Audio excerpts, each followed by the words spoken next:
धूप में नहाए एक शांत घास के मैदान में रेमी खरगोश खुशी से उछलता है, जो शुद्ध भारहीन खुशी की तस्वीर है।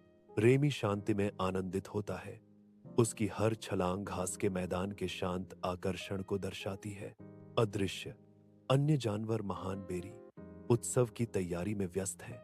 उनकी गतिविधि आनंदमय उत्सव का एक सूक्ष्म वादा है। रेमी घने झाड़ियों से गुजरते हुए आगे बढ़ता है। मैक्स को देखकर उसके पेट में चिंता का एक गांठ बंध जाती है। मैक्स शरारती गिलहरी को रंगे हाथों पकड़ा गया।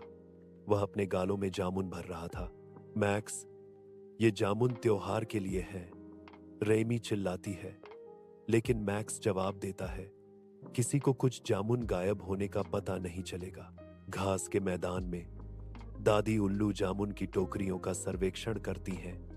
उनकी बुद्धिमान आंखें संकीर्ण हो जाती हैं, क्योंकि वह लापता इनाम पर ध्यान देती हैं। क्या किसी को पता है कि हमारी जामुनों के साथ क्या हुआ?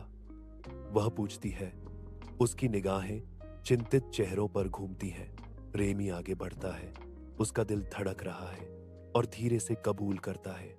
दादी उल्लू, मैंने मैक्स को कुछ जामुन लेते देखा।